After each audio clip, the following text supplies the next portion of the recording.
Welcome back to the at-home edition of Rocket League Central. I'm Brody LeafXMoore, and I'm here to keep you up to date with everything Rocket League. On today's show, Gridwatch is finishing up the Americas region of the Intel World Open. Double Tap takes a look at Torment, and of course, all the good community goodies in the breakout. Back to the Future is back to the item shop, complete with all your favorite DeLorean extras. Of course, let me list this off. You get the DeLorean Time Machine wheels, out of time boost, Time Machine trail, DeLorean engine audio, a hoverboard topper, and a Marty Jr. topper. But the best thing is probably the satisfying feeling of when you demo someone else with that DeLorean, you get the burning trail of fire, and then it's gone because it went through time, you know. Also, you got to keep an eye out for the LTM, the limited time mode, happening between July 22nd and 26th, 3v3 loophole. But we got to move on and get to the rest of the show here. We're moving into the Intel World Open highlights here in the Gridwatch.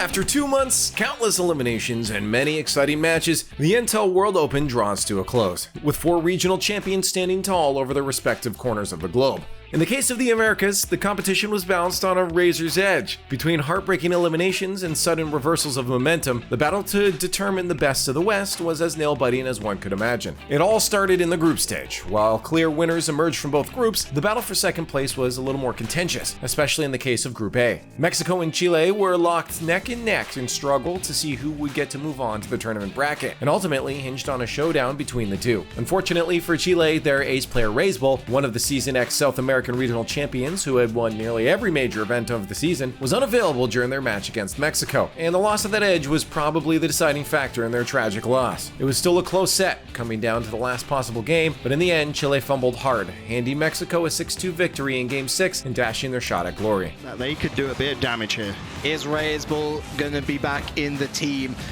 At this point, Chile have to prepare for both scenarios, as we have 2 trash time goals, as our friend SUP3RSoN1K would say. It's one more for the road for Coquita, who really was just the bubbles of this team when they needed him most. An excellent performance from him, a lethal performance from him, and a strong start for Mexico. Onto the bracket proper. The first round kicked off with Team Canada squaring up against Brazil. Canada once again prevailed, albeit not unscathed. Brazil did manage to take a definitive round off them and force Game 4 into overtime before their defeat by the Chilean Canucks. There's the Stromic to stop it, but Squishy on the ball, going for the solo play, demoed for his attempt. Illusion want to set this one up for JNaps, and JNaps comes on through 14 seconds. Brazil got close. The hopes were picked on up. Canada, fierce. Meanwhile, Team USA trounced Mexico 3-0 despite the latter's valiant efforts, leading into a winners finals that saw Canada and the US ready to enact the latest chapter in their international rivalry. But much like Mexico, Canada was swept away by the US's whirlwind offense, losing 3 close games in a row, including one that went into extended overtime. Not for long. First killer just looking to stall. Gauchi is back and is actually pushing in on this. So bold to go for that 50-50 illusion. He slows things down, and Garrett G's trying to just mark him, really hold anything that Canada can do. They've got a little bit overcommitted downfield, but with a few seconds left to go, that demo is going to be killer from Chicago. The boys in blue have to keep it up, but they just cannot. They're reaching.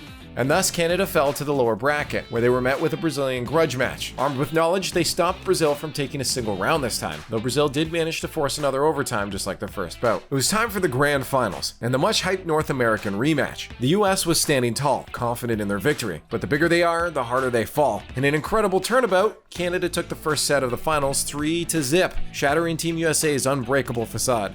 Again, on this battlefield, it's never going to be an easy job. First killer, the pop out. Chicago just can only get the fingertips to it. First killer puts it back in the mixer, but Illusion has cleared it. Canada are gifted. Nah, what am I saying? Think of that. We've been in this lullaby that USA were always going to win this, but Canada now. But it was too early for celebration. Despite Canada's best efforts, it was clear that the US had been sandbagging for the first set. Once they woke up, even the Great White North's finest stood no chance against the overwhelming pressure of Garrett G, First Killer, and especially Chicago, the latter of whom was awarded the Peak Performance MVP accolade for his proficiency. Was it all a dream? Illusion still with hope, but First Killer denies. And Chicago. Sounds like my kind of town, I'm gonna say. It really does. The US of A weird route to be sure, but they win the Americas regional final of the Intel World Open. The Americas were home to no shortage of skillful and well-coordinated teams, but in the end it was the USA who came out on top. Land of the free, home of the brave, and kings of the West. We had him once and we had to have him again. Welcome back to the show, Jason Burns, aka SUP3RSoN1K. Welcome, man. Hey, how's it going, Leaf? Doing all right. I'm well, not on a normal sleep schedule, but you're trying to get back to a normal sleep schedule. We just I had IWO finish off, and you're back home now. It looks like. Yeah, I'm back home. I don't know about a regular sleep schedule, but I am back home. I think I've slept 30 hours out of the last 48. I've only been home for about 48 hours, so I have not adjusted from the full month in Poland yet. So yeah, your body is definitely going to be adjusting for a while, and your brain too. So before all that information gets deleted from the brain, let's try to pick it out there and immortalize it in video form here and talk about IWO, because this was a big event. People were looking for it for a while. Obviously got postponed.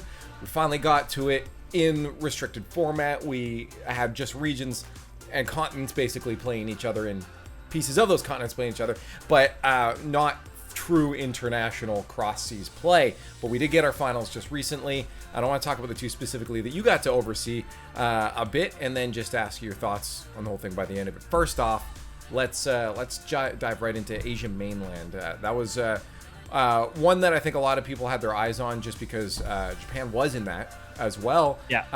Talk to me about the region. Talk to me about what you saw there. Man, going into the region, I think we all kind of had the expectation that Realize and Japan should take this down. I think that was the expectation. Everybody's aware of Realize, but really the teammates, Maru, Tenhao, definitely two players to keep an eye on as well. They played extremely well. We had some teams show up in really the final, which I thought was going to be a 3-0, ended up being a 3-2 against Singapore. A or B? It was A. No, B. It was B. I'm wrong. It was B. I was like Singapore, one of them. Singapore B, which is LCT, Max, and Balleries. So they ended up going the distance. They ended up making the run. And in the gauntlet run, right, it wasn't double elimination because it was a smaller region than the other one. So it was basically like group stage seeded you into just an immediate knockout page playoff bracket. Like, good luck on the run. And they made the run. So they go through. They ended up playing. They made it a 3-2 game, but really infield pass to Realize to the net. Infield pass to Realize to the net. Tenhao to Realize to the net. Maru to Realize to the net. It was basically two people feeding Realize the ball into infield passes, and Japan kind of worked their way through almost the entire tournament in that format. I mean, I hope now that these teams are going to learn what happens when they play them, and that's going to happen. So now we need to learn how to shut that down. I'm hoping this was a good learning lesson for a lot of these players. It was actually literally just Realize sitting in the middle of the field, like taking passes from the other teams, like bad touches too. He didn't care who the ball came from. He was just kind of like midfield, knowing the ball was coming to him. He was like a magnet. So they'll have to figure out an answer in that region for Realize in that midfield dominance. Yeah, no, and it just makes me excited because, again, I think a lot of people out there are Realize fans, right? So to see him continue to dominate, continue to show up, and get great plays, or just get people to feed him the ball is great. It's good to see him have success like this.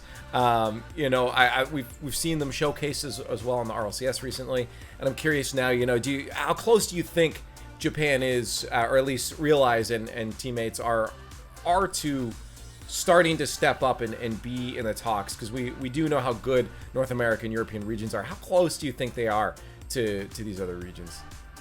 That's kind of an interesting one. It's hard to judge in a tournament like this where you're not putting them against a known constant, like, right? Yeah. It's variables against variables. Like they are the constant against the variables in the region, ones that I'm not familiar enough with to really like kind of set a benchmark and say, did they meet the benchmark? I think that they're a team based on the speed of play and just kind of eyeball test. I think they could go down. I think that they could hang with some of the top teams down in the Oceanic region. I'm not sure what that would look like if they made a move, like a true neutral move, if that would work out for them, or if they made a move to like Europe. I'm not sure how that would play out. I think that would be a tougher one. I'd like to see them go down and see what they can do in Oceanic, though. One of the ones we were looking for was Razebull, who's from True Neutral, and we wanted to see how he did, but he actually didn't get to play a lot during those groups. So group stage starts off, and they're in the very first match. It's Mexico versus Chile. He doesn't make it in time. He's on his flight, 15 hours of travel, or like when we were going to start the match, I'm looking at Twitter and it's like, oh, he left Chile 15 hours ago on a flight. And I was like, that distance, I remember it was like 20 hours of travel for me to make it from Las Vegas to Poland. That's probably, a little less because he's going to Mexico, but somewhere in there. So he had like just landed. He couldn't get there in time for the first game. Or for the first series. Ends up being a 3-2 Chile loss to Mexico. I gotta say thank you for joining me, and good luck resting up.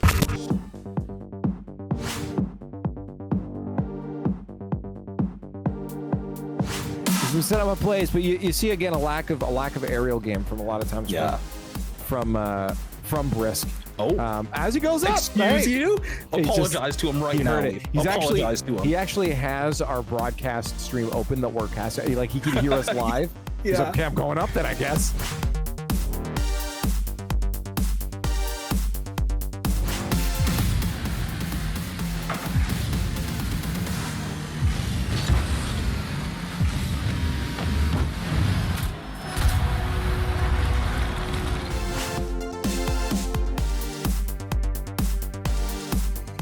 And Brisk, I think, has been a big part of allowing his teammates to have those opportunities. So keep it up. Keep being selfless. Keep thinking of your teammates. And I don't think Mr. Gamer Pone was expecting to get a goal there. Ouais. Correct. Ok, je recule un peu. Ok, je vais être en avant. Nice, belle passe. Belle passe. Nice, that's fucking good job. Je te dis, on va clip Josh. On va faire un but contre Josh Horton demain, ça va être un clip. Touch by Hondo, pass 2, no follow-up though. Yeah, Hondo's shown that he can go for those, and I feel like he can go for more than he's shown us. I think it's again, a bit of that hesitation. Oh, no way. Oh, my God. I had to stop saying the word way because I knew we were about to both exclaim it at the same time. All I have to say is that more highlights make for a better show because it gives me more time for bathroom breaks, which is honestly very important because that's where I put together everything that you see in the breakout. That's kind of mean. But first up from the bathroom content, Febreze80 creates a challenge for themselves in the pre-match lobby.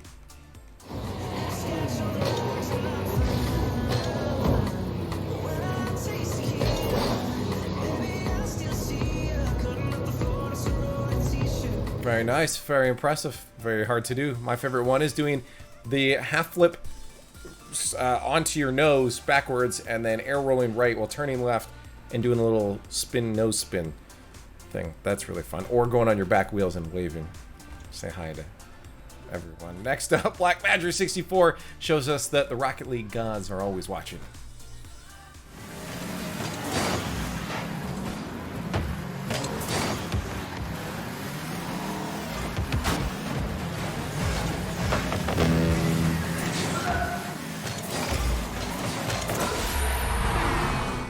I don't know how many clips we have to show you guys to make it sink in that you don't break rule 1. That is karma.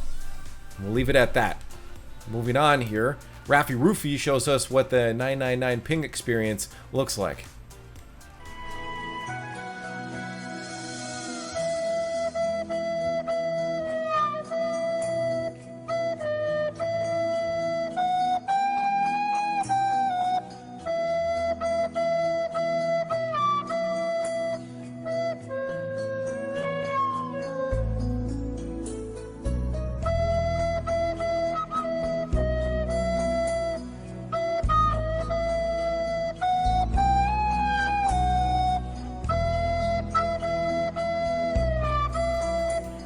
My friends in America tend to call that one the Comcast.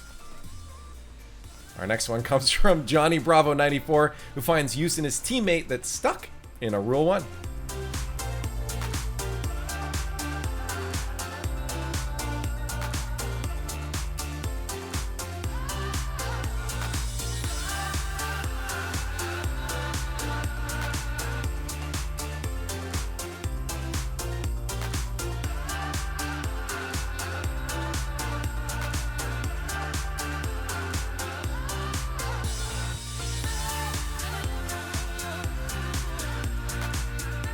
And the Rocket Gods were happy.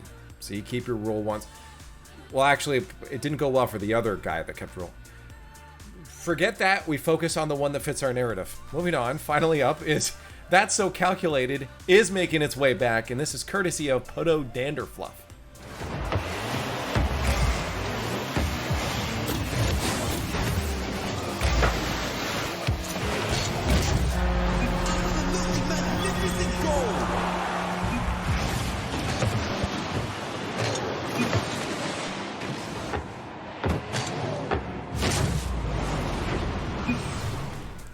All you gotta do is go with the flow. You just go with the flow. You should always be looking out for the bump upside down slide recovery deflection play. That's classic. Anyways, up next, Double Tap is taking a look at the career of Torment. Cloud9 had one of the most successful and impactful Rocket League teams in North America over the course of its all-too-short life. And since we've already covered 2/3 of the roster, let's cap off our retrospective on this titanic trio with the story of Kyle Torment Storer, World Championship MVP. Naturally, like his former teammates, Torment's rise to prominence began with one team, the Muffin Men, and one dream, to leave a mark on Rocket League and etch their names into the annals of Carball legend. Their big shot came at 2017's DreamHack Atlanta, where the Muffin Men, a scrappy, unsponsored team made up of 3 great friends, toppled some of the strongest orgs in the world to reach the top. Among their conquests, multiple future world champions, like their soon-to-be rivals, NRG. Down. If they don't score right here in these last 15 seconds, they're done. It's over. Who would have believed it that the Muffin Men could have come out so strong against this veteran roster? 8 seconds remaining. Will NRG be eliminated?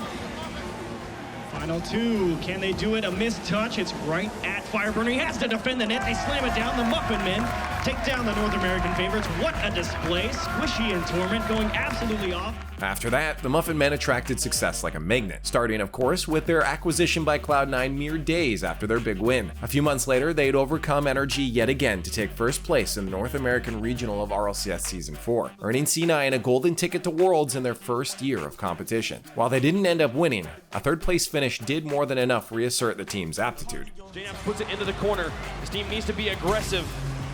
Squishy's got ball control. We're down to 20 seconds in game 5. JNAP's over to the wall. Gimmick trying to get it through, but Kronovi's there. Moving up in that 1 roll. Rizzo's still in the back as we hit the final 10 seconds. He'll take it off of his own wall.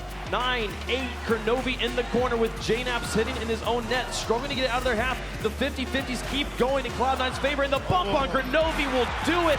Seal the deal. Cloud9 stays alive. Season 5 came and went with no shortage of success, as Torment and Co. once again made it to LAN and came close to repeating their bronze medal effort, ending up in 4th after just barely falling short of lower bracket finals thanks to a defeat dealt by the mighty hand of Team Dignitas, who themselves went on to win. He wouldn't have to wait long for revenge, however. Season 6 would go on to be the single most significant period of Torment's career. A solid 3rd in the regionals sent Cloud9 to the World Championship yet again, and while a disappointing loss in their very first match dropped them down to lower bracket early, their fury could not be quelled. Cloud9 went the distance, excruciating game by excruciating game, until they found themselves facing down Dignitas yet again, this time in the grand finals. That could very well be the secure that they needed.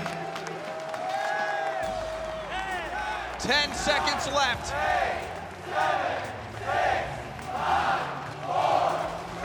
1 more attempt.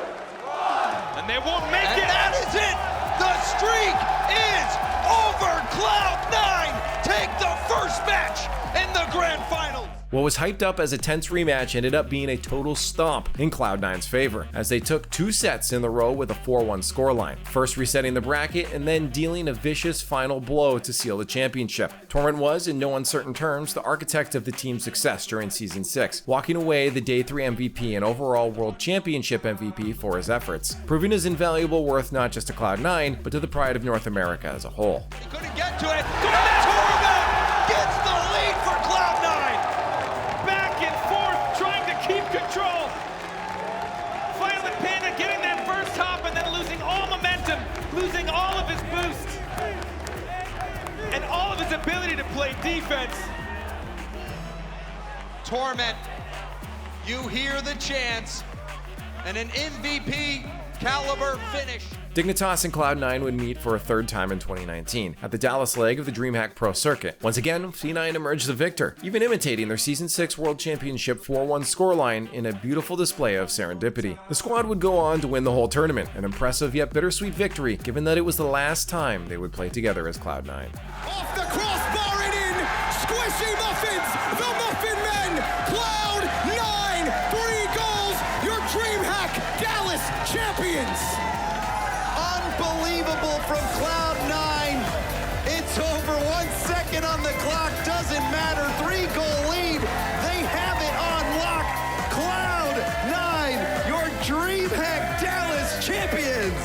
An unbelievable performance by both teams.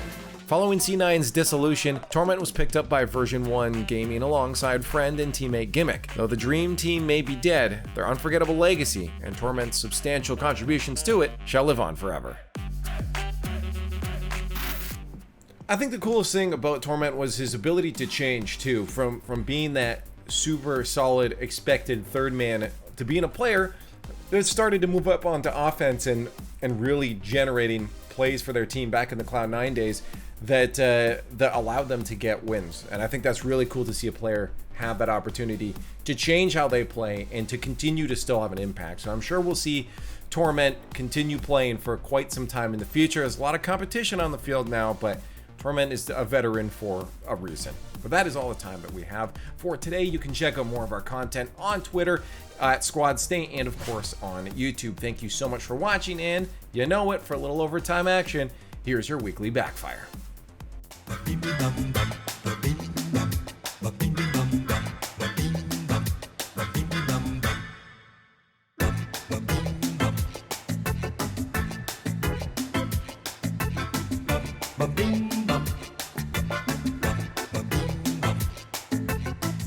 Bum bum bum bum.